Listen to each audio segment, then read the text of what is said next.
అందరికీ నమస్కారం. స్ఫూర్తి న్యూస్కి స్వాగతం. నేను సంధ్య రాచకొండ.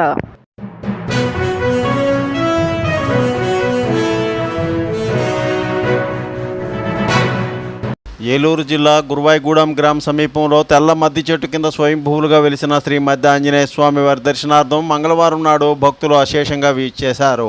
బారులు తీరి స్వామివారిని దర్శించుకున్నారు. తెల్లవారుజాము నుంచే ఆలయ అర్చకులు స్వామివారికి ప్రభాత సేవ, నిత్యార్చన పూజలను నిర్వహించారు. ప్రత్యేక అలంకరణలతో భక్తులకు దర్శనాన్ని ఇచ్చారు. స్వామివారికి ప్రీతికరమైన తమలపాకులతో అష్టోత్తర ప్రత్యేక పూజలు నిర్వహించారు. స్వామివారి ఆలయం చుట్టూ 108 ప్రదక్షిణ చేసి మొక్కులను చెల్లించుకున్నారు. ఆలయ అర్చకులచే అన్నప్రాసనలు, వాహన పూజలను జరిపించుకున్నారు. దేవస్థానంకు వివిధ సేవల రూపంలో 93,108 రూపాయలు ఆదాయం లభించిందని కార్యనిర్వహణాధికారి ఆకుల కొండలరావు వివరించారు. సుమారు 800 మంది భక్తులకు స్వామివారి నిత్యాన్నదాన సత్రం నందు అన్నప్రసాద వితరణ చేసినట్లు ఆయన వివరించారు. స్వామివారి దర్శనానికి విచ్చేసిన భక్తులకు ఎటువంటి సౌకర్యం కలగకుండా ఆలయ ధర్మకర్తల కర్పూరం రవి, పర్యవేక్షకులు జవాది కృష్ణ, కురుగంటి రంగారావు పర్యవేక్షణలో తగిన ఏర్పాట్లు చేసినట్లు ధర్మకర్తల మండల అధ్యక్షురాలు కేసరి సరిత, విజయభాస్కర్ రెడ్డి, కార్యనిర్వహణాధికారి ఆకుల కొండలరావులు వివరించారు. స్వామి స్ఫూర్తి న్యూస్, పశ్చిమ గోదావరి. గురువాయిగూడెంలో ఏం చేస్తున్న శ్రీ మద్ది ఆంజనేయ స్వామి దేవస్థానంకు ఈరోజు స్వామివారికి ప్రీతికరమైన మంగళవారం కావున అధిక సంఖ్యలో జిల్లాల నుండి ఇతర రాష్ట్రాల నుంచి కూడా దేవాలయానికి అధిక సంఖ్యలో భక్తులు ఇచ్చేస్తున్నారు.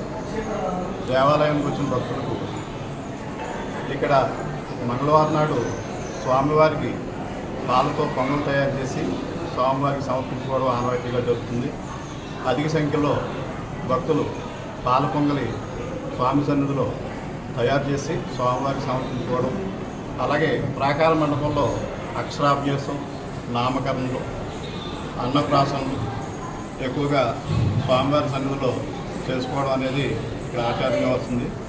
అదేవిధంగా స్వామివారికి ఈరోజు ఉదయం 6 గంటల నుంచి కూడా ప్రత్యేక పూజలు, అష్టోత్తర పూజలు, వాహన పూజలు అన్నీ కూడా మా అర్చక స్వాముల ఆధ్వర్యంలో విరివిగా జరుగుతున్నాయి. అదేవిధంగా స్వామివారి గర్భాలయ దర్శనం, ఉచిత దర్శనం కూడా 2 దర్శనాలు ఏర్పాటు చేయడం జరిగింది. ప్రత్యేక దర్శనం, గర్భాలయ దర్శనం, ఉచిత దర్శనం కూడా ఏర్పాటు చేయడం జరిగింది. స్వామివారి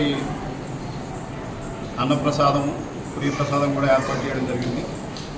ఈ దేవాలయం సంబంధించిన ఏర్పాట్లన్నీ కూడా గౌరవనీయులు శ్రీమతి కేసరి సత్యవేశ విజయభాస్కర్ రెడ్డి గారు చైర్పర్సన్, ఈవో గారైన ఆకుల కొండలరావు గారు విస్తృత ఏర్పాటు చేయడం జరిగింది. జై శ్రీరామ్, జై హనుమాన్. ఏలూరు జిల్లా జంగారెడ్డిగూడెం పట్టణంలో మున్సిపల్ కార్యాలయం సమీపంలో ఉన్న ముత్యాలమ్మ అమ్మవారి చతుర్థ వార్షికోత్సవం ఈ నెల 4వ తేదీ నుంచి 8వ తేదీ వరకు నిర్వహించనున్నట్లు ఆలయ నిర్మాణకర్త బవిరిశెట్టి మురళీకృష్ణ తెలిపారు. అమ్మవారి చతుర్థ వార్షికోత్సవం సందర్భంగా 9వ తేదీ క్రోధనామ సంవత్సర ఉగాది సందర్భంగా మధ్యాహ్నం మహాన్న సమారాధనతో సంపూర్ణమవుతుందని బొడ్డు సత్యనారాయణమూర్తి గుప్తా అమ్మవారి వెండి చీర నిమిత్తం 100 గ్రాములు వెండి బహుకరించినట్లు బవిరిశెట్టి మురళీకృష్ణ తెలిపారు. స్వామి స్ఫూర్తి న్యూస్, పశ్చిమ గోదావరి.